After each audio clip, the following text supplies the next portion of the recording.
من الشيطان الرجيم.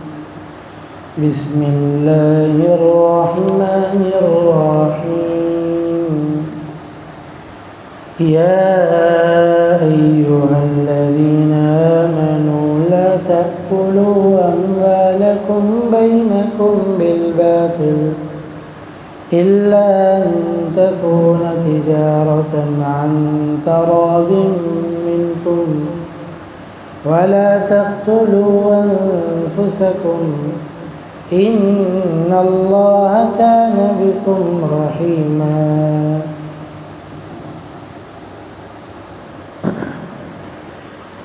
یہ سورہ نساء کی آیت نمبر 29 کی تفسیر چل رہی ہے،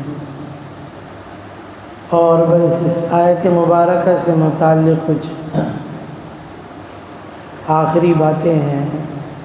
انتہائی باتیں ہیں، بس اس کو انشاءاللہ آج عرض کریں گے۔ آیت مبارکہ کے اندر ایمان والوں کو خاص طور پر حکم دیا گیا لا تأکلوا اموالکم بینکم بالباطل۔ دیکھو، ناحق طریقے سے آپس میں ایک دوسرے کا مال ہرگز نہ کھاؤ اس کے اندر، اور اس کی مذمت کو بیان کیا گیا، اور ایسے ہی کہ بیع باطل یا ناحق طریقے سے جو مال کا حصول ہے وہ کیسے ہوتا ہے اور ناحق طریقہ کیا ہے اس کے اندر، تو احادیث مبارکہ کے اندر اس کی تفصیل موجود ہے۔ قرآن کریم میں اگرچہ اس کی تفصیل یہاں پر بیان نہیں کی گئی کہ یہ جو ناحق طریقے سے مال حاصل کرنا ہے یہ کیسے ہوگا، اس کی کیا کیا صورتیں ہو سکتی ہیں۔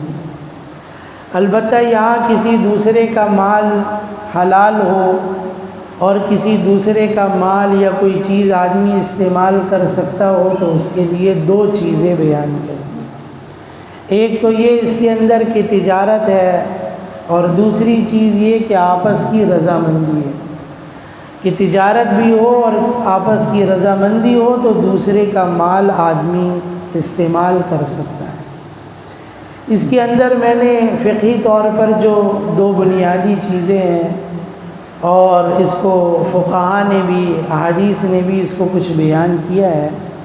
تو دو بنیادی چیزیں جو اس کے اندر بیان کی جاتی ہیں، ایک کو بیع باطل کہتے ہیں اور دوسرے کو بیع فاسد کہتے ہیں۔ جو بیع باطل ہے اس سے متعلق کل میں نے یہ بات عرض کی تھی اس میں کہ یہ بیع باطل کے اندر آپس کے اندر معاملہ تو ہو رہا ہے، تجارت تو ہو رہی ہے، لیکن اس کے اندر جو چیز بیچی جا رہی ہے اس کا کوئی وجود ہی نہ ہو، اور یہ چیز بس زبانی کلامی یہ چیزیں چل رہی ہیں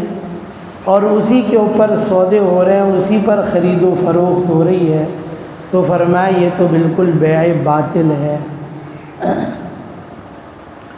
کہ اگرچہ اس کے اندر بظاہر رضامندی بھی ہو، وہ چیزیں بھی ہوں، لیکن یہ بھی چیز بیع کے اندر شرائط میں یہ بھی چیز داخل ہے بیع کے صحیح ہونے کے لیے کہ جو چیز بیچی جا رہی ہے وہ چیز موجود ہونی چاہیے، اور وہ چیز اس لیے یہ بھی فرمایا کہ جب کوئی چیز خریدو اور بیچو اس کے اندر تو قیمت بھی ہاتھ کے ہاتھ لے لو، اور جو چیز آدمی نے خریدی ہے وہ بھی آدمی اس کے اوپر قبضہ فوراً اس کے اوپر کر لے، یا قبضے کی کوئی شکل پیدا ہو جائے۔ اگرچہ آج کل بہت سارے جو معاملات ہیں اس کے اندر وہ کاغذات کے ذریعے ہی ہوتے ہیں، اس کے اندر جیسے ہم کوئی چیز خریدتے ہیں تو اس میں چیک دے دیتے ہیں، اس میں پے آرڈر دے دیتے ہیں، یا اور بھی کوئی ایسی چیزیں کوئی باتیں ہوتی ہیں اس میں، تو یہ چیزیں بسا اوقات اس کے اندر یقینی اور حتمی ہوتی ہیں کہ ہاں یہ جو چیز دی جا رہی ہے، مثال کے طور پہ پے آرڈر دیتے ہیں، اگر کوئی چیز خریدتا ہے آدمی اور اس کے بدلے میں پے آرڈر دیتا ہے تو یہ تو بنتا ہی اس وقت ہے جب آدمی کے اکاؤنٹ میں اتنے پیسے موجود ہوتے ہیں، تبھی اس کے اوپر وہ کاغذ بنتا ہے، اور وہ گویا یقینی بات ہے کہ یہ پیسے موجود ہیں اور یہ پیسے مل جائیں گے۔ تو بہرحال یہ بھی چیز اس کے اندر ہے۔ دوسری چیز جو اس کے اندر بیان کی، ایک تو یہ بیع باطل ہو گئی، اور دوسری چیز جو بیان کی وہ بیع فاسد ہو گئی کہ اس کے اندر یہ ہے کہ آپس میں مال کا تبادلہ تو ہے، سامنے والا قیمت دے رہا ہے، یہاں والا کوئی سامان کوئی چیز دے رہا ہے، لیکن اس کے اندر رضامندی نہ ہو کسی ایک کی بھی اس کے اندر، اس میں یا دونوں کی، اور وہ اس بیع کے کرنے پر مجبور ہیں، تو فرمایا یہ بیع فاسد ہے۔ ایک چیز میں نے اور عرض کی تھی کہ اس کو بھی شریعت میں پسند نہیں کیا گیا کہ ایک آدمی کسی چیز کو جو ہے وہ بڑی تعداد میں بڑی مقدار میں محفوظ کر لے اور پھر اس کی قیمت اپنے حساب سے طے کر دے، قیمت زیادہ کر دے، بڑھا دے، اور کیونکہ وہ چیز مارکیٹ میں اور لوگوں کے پاس موجود نہیں ہے تو خریدنے والے مجبوراً اس کو خریدیں گے زیادہ قیمت میں، اور فرمایا کہ یہ بھی بیع اس اعتبار سے صحیح نہیں اس میں۔ باقی اس کے اندر جیسے فرمایا الا ان تکون تجارۃ عن تراض منکم، تو بیع و شرع کے تمام جائز صورتیں جو احادیث کے اندر بیان کر دی، جو اس کی تفصیلات پوری موجود ہیں، وہ ساری بیع و شرع اس کے اندر داخل ہو جائیں گی، صحیح نا؟ الا ان تکون تجارۃ عن تراض منکم، فرمایا بیع و شرع کی جتنی جائز صورتیں ہیں وہ ساری جائز صورتیں فرمایا اس آیت مبارکہ کے اس حصے کے اندر آ جائیں گی، اور گویا وہ چیز جائز ہے، اور اس کے بعد ایک دوسرے کا مال استعمال کرنا یہ بھی ٹھیک ہے۔ اور اس کے ساتھ ہی فرمایا کہ یہ جو چیز آیت مبارکہ میں بیان کر دی لا تأکلوا اموالکم بینکم بالباطل، فرمایا اس میں بیع و شرع کی جتنی ناجائز صورتیں ہیں جو احادیث مبارکہ کے اندر بیان ہوئی ہیں، تو تجارت کی تمام ممنوع اور ناجائز صورتیں جو فقہا نے کتابوں کے اندر بیان کی ہیں، فرمایا کہ وہ سب کی سب اس کے اندر داخل ہوں گی، کہ یہ سب چیزیں منع ہیں اور ایسی بیع و شرع اور ایسے معاملات سے بچنا چاہیے۔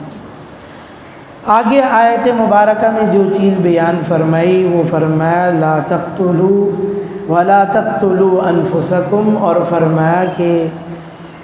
اس کے اندر یہ فرما دیا اس کے اندر کہ تم اپنی جانوں کو ہلاک نہ کرو، قتل نہ کرو۔ عام طور پہ اس کا لفظی معنی تو یہی ہے، اور اس سے عام طور پہ یہ بات سمجھ میں آتی ہے کہ خودکشی کرنے سے منع کیا کہ خودکشی مت کرو، یہ چیز بھی بری چیز ہے اس کے اندر۔ میں نے یہ بات ابھی جمعے میں بھی یہ بات عرض کی تھی پہلے بھی، کہ یہ آدمی کے انسان اپنی جان کا خود مالک نہیں ہے،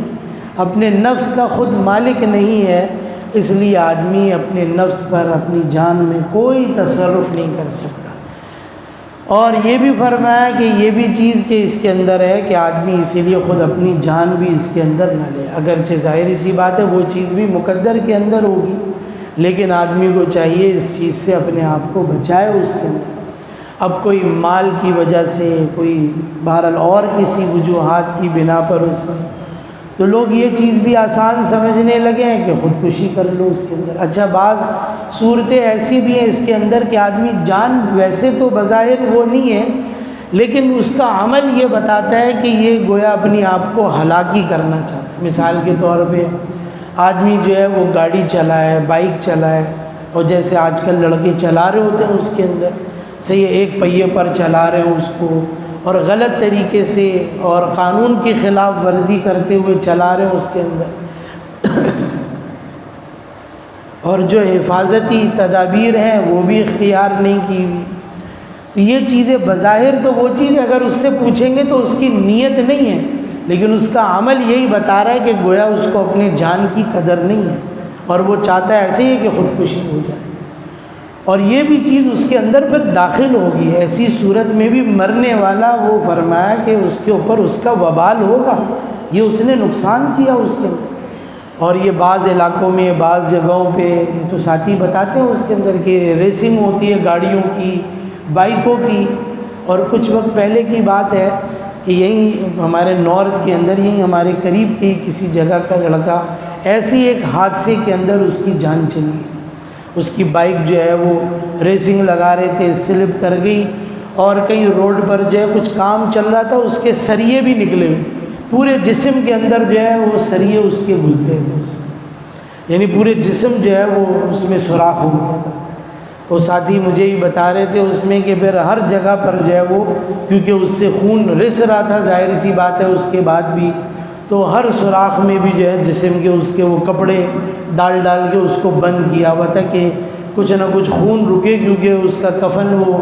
جو ہے بچ نہیں رہا تھا، اس کی وجہ سے بار بار اس پر خون لگ رہا تھا۔ تو بظاہر تو وہ چیز یوں نہیں لگتی، لیکن آدمی عمل کوئی ایسے ہی کر رہا ہے کہ بس وہ گویا اپنی جان ہی دینا چاہتا ہے، تو ایسی صورت میں بھی، مرنے کی صورت میں اس کے اوپر وبال ضرور ہوگا۔ تو ایک تو یہ خودکشی نہ کرے، بری چیزیں شریعت میں اس کو پسند نہیں کیا گیا، بہت بری موت قرار دی گئی اس کے اندر۔ اور ایسے یہ بھی اس کے اندر آ سکتا ہے یہ بھی کہ دوسروں کو ناحق قتل نہ کرو اس کے اندر۔ البتہ ایک چیز یہ ہے کہ یہاں مالی حقوق پہلے بیان کیے اس آیت مبارکہ میں، اور جانی حقوق بعد میں بیان کیے، حالانکہ جان یہ مال سے زیادہ قیمتی چیز ہے۔ ظاہر ہے جان تو ایک دفعہ چلی گئی، پھر واپسی کی کوئی صورت نہیں ہے اس کے اندر۔ البتہ مال تو ایسی چیز ہے کہ اگر چلی بھی جائے تو پھر بعد میں واپس آ سکتی ہے، آدمی محنت کر لے گا، کما لے گا، لیکن جان ایک دفعہ چلی گئی تو پھر واپس نہیں آئی۔ لیکن پہلے مال کو بیان کیا آیت مبارکہ میں، پھر جان کو بیان کیا۔ اب مختلف جوابات دیے گئے ہیں اس کے اندر۔ اس میں ایک بنیادی چیز یہ بھی اس میں عرض کی گئی کہ جو مالی معاملات کے اندر کوتاہیاں ہیں، غلطیاں ہیں اور خرابیاں ہیں، وہ بہت زیادہ عام ہیں بنسبت جان کی۔ مال کے اندر یہ چیزیں بہت زیادہ ہیں، اس لیے مالی حقوق پہلے بیان کر دیے، جانی حقوق بعد میں بیان کیے۔ بعض لوگوں نے یہ بھی کہا اس کے اندر کہ جو مالی معاملات ہیں وہ چیزیں وہی عام ہیں اس کے اندر، اور جو جانی معاملات ہیں، جو جانی وہ چیزیں ہیں، وہ اتنی اس قدر عام نہیں ہیں۔ تو بہرحال اس اعتبار سے اس کو پہلے بیان کر دیا، اس کو بعد میں بیان کیا۔ بہرحال یہ چیز ایک اپنی جگہ پر ہے، قرآن کریم کا اسلوب ہے، انداز ہے، ہر چیز کے اندر کوئی نہ کوئی حکمت اللہ رب العزت نے ضرور رکھی ہے اس اعتبار سے۔ بہرحال جانی جو ہے حقوق اور مالی حقوق دونوں کا تحفظ اور وہ چیزیں آیت مبارکہ کے اندر اس میں بیان کی، اور آخر میں بیان کر دیا ان اللہ کان بکم رحیما۔ فرمایا کہ دیکھو یعنی جو احکام اس آیت میں دیے گئے ہیں، لوگوں کے مال کا ناحق، یعنی لوگوں کا مال ناحق نہ کھاؤ یا کسی کو ناحق قتل نہ کرو، یہ سب احکام تمہارے حق میں اللہ کی طرف سے رحمت ہے، یہ رحمت خداوندی ہیں۔ اور یہ دونوں چیزیں کر کے تم مالی معاملات بھی اپنے ٹھیک کر لو اور کسی کو کوئی جانی نقصان بھی نہ پہنچاؤ۔ اگر یہ چیز تم کرتے ہو تو یہ بڑی اللہ رب العزت کی طرف سے رحمت ہوگی تمہارے لیے، اور فرمایا اس کی وجہ سے تم دنیاوی برائیوں سے بھی بچ جاؤ گے اور آخرت کے بڑے نقصان سے بھی تم بچ جاؤ گے۔ تو گویا یہ اللہ رب العزت کی بہت بڑی نعمت ہے، بہت بڑی رحمت ہے۔ اس اعتبار سے آدمی کو ضرور سوچنا چاہیے کہ اگر مجھے تھوڑا ملا ہے اور مجھے کم ملا ہے، لیکن اس میں عافیت ہے، اس میں جو ہے حرام کا شبہ نہیں ہے، اسی میں کسی کے مال کو ناحق ہتھیانا نہیں ہے، اور مجھے مال اگرچہ تھوڑا ملا ہے لیکن اس میں عافیت ہے، اس میں برکت ہے، تو یہ میرے لیے بڑے خیر کی چیز ہے، بجائے اس کے کہ مال زیادہ ہوتا لیکن اس کے باوجود اس میں عافیت نہ ہوتی، اس میں خیر نہ ہوتی، اس میں وہ صحت نہ ہوتی، دوسروں کا مال ناحق طریقے سے میرے پاس آتا، وہ چیزیں ہوتی ہیں، تو مال میں اگرچہ زیادتی تو ہوتی لیکن اللہ کی طرف سے وہ رحمت مجھے نہیں ملتی اس کے اندر، اور وہ بے سکونی رہتی اس کے اندر اس اعتبار سے۔ تو بہرحال یہ بڑی چیز ہے، اور اگر یہ چیز یوں مل جائے تو اس پر بھی اللہ رب العزت کا شکر ادا کرنا چاہیے کہ گویا آدمی یہی چیز کیونکہ سوچتا ہے اس میں کہ مال کا زیادہ ہونا یہ اللہ کی رحمت کی علامت ہے، نہیں، مال کا یا صحت کا یا اولاد کا صحیح ہونا، اچھا ہونا، اچھی جگہ سے آنا، اچھی جگہ پر استعمال ہو جانا، اصل یہ اللہ کی رحمت ہے، اب وہ چاہے کم ہو یا زیادہ ہو۔ اللہ رب العزت سمجھنے کی یا عمل کی توفیق عطا فرمائے۔ الحمد